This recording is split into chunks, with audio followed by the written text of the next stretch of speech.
Alright guys, the Azure update has only just released, including Forsaken potentially stealing an entire design for a skin. Players have already uncovered a secret skin nobody can explain. Backlash over expensive skins. Let's get into it. On top of that, Forsaken's newest Noli skin ended up stirring things up the moment it was teased, because its blue checkered design looked almost identical to be asked. It didn't take long for people to start pointing out the resemblance, and the comparisons spread fast across both communities. Isaac addressed it directly, explaining that if anything, the design was actually inspired by Game with Evil instead of biased. He even shared part of a private message confirming the skin was based on GWE's Zyra skin, clearing up where the inspiration really came from. What's interesting is that when a fan brought up whether Forsaken would ever bring back an official biased collaboration, Isaac said it would be cool, but admitted he isn't a fan of how quickly comparisons get made whenever a new Noli design releases, especially since checkered patterns are honestly pretty common across a lot of different games. That response gives a bit of insight into why these comparisons keep popping up, even when the inspiration comes from somewhere else entirely.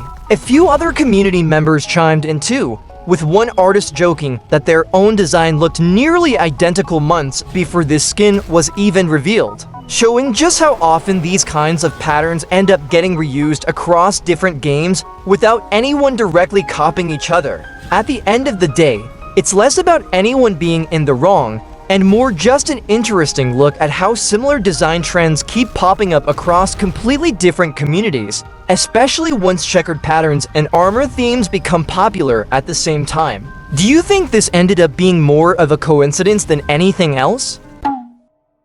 Now, something that's caught a lot of players off guard is just how much Firstborn actually costs, with the brand new Azure skin releasing at a shocking $2,900. Making it one of the more expensive skins Forsaken has ever put out. Considering how much this skin already stands out, plenty of people have started wondering exactly how these prices are being decided in the first place, especially since the number feels a lot higher than what most players were expecting going into this update. Some players have actually been defending the cost, pointing out that Firstborn comes packed with its own custom chase theme, complete with unique voice lines, and even its own dedicated LMS theme, which is something most skins in the game don't get. When you add all of that together, some feel like the price actually makes sense compared to skins that only change the character's appearance without adding anything extra to back it up.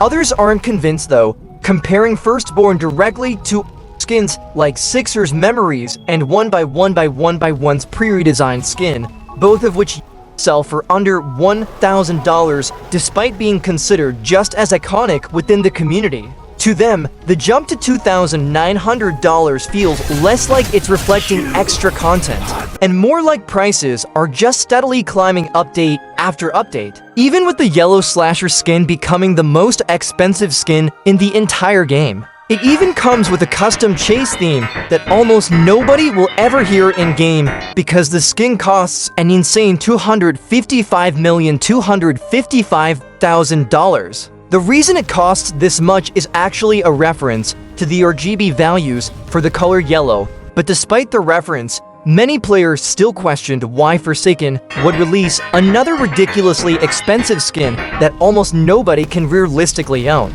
Similar to the Craig guest skin, it feels like another skin that's mainly there for devs, which only added even more fuel to the backlash surrounding the update, with each new release quietly pushing the bar a little higher than the last. What makes this even more interesting is that weirdly strict ACOO Kid skin, widely seen as one of the weakest in the entire game, is still priced at $1,000 despite barely changing since it first released and not including any unique animations, voice lines, or effects. That's really the core of it. It's less about whether $2,900 is too expensive on its own, and more about how inconsistent the pricing feels once you start comparing skins side by side. Do you think Forsaken's current pricing actually reflects the content in each skin?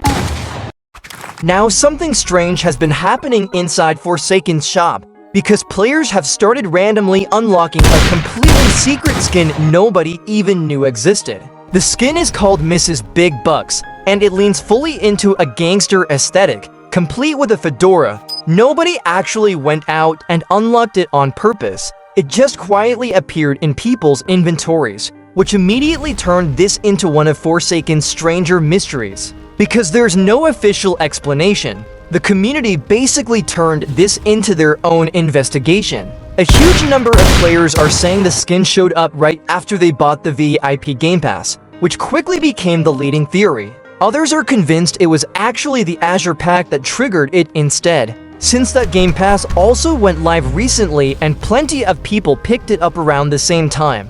A smaller group even believes it could be tied to buying any of the emote packs, which honestly makes the whole situation even messier to figure out. What makes this even harder to pin down is that owning a Robux Game Pass doesn't seem to guarantee it either.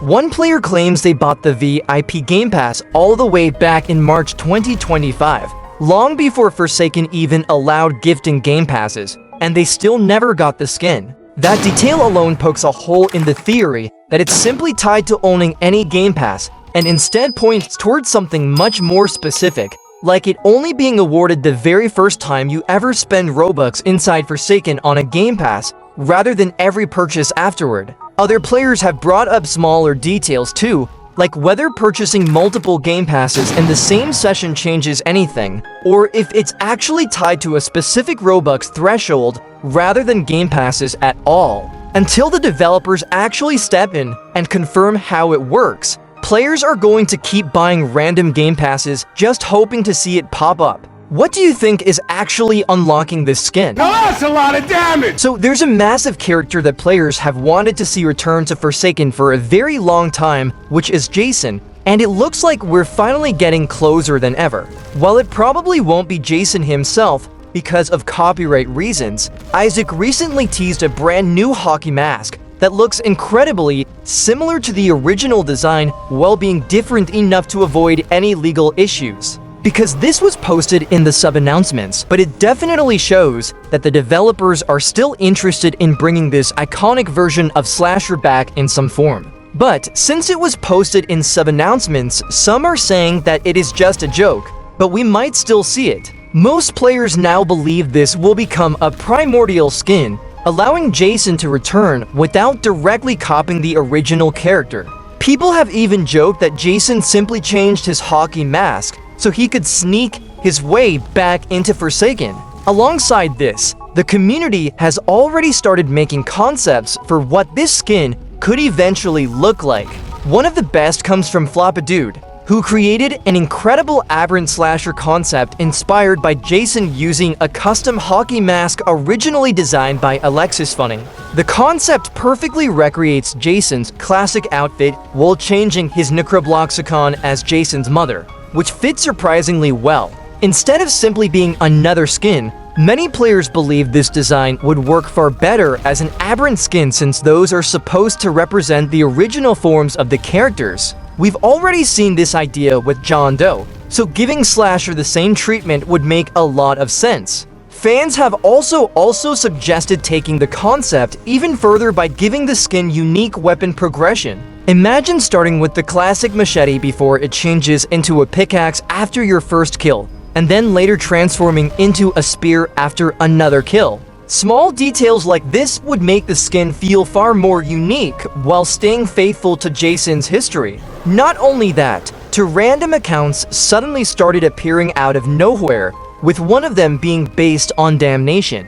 Since then, they've been posting different updates and content from back when Forsaken was still called Damnation. Recently, they even shared a few different Jason skins, with one of them using the brand new remodeled hockey mask that Isaac revealed. What people have started noticing, though, is that the developers have actually been interacting with these posts, making many believe these aren't just random concepts. Instead, they could be teasing legacy variants or even something completely new.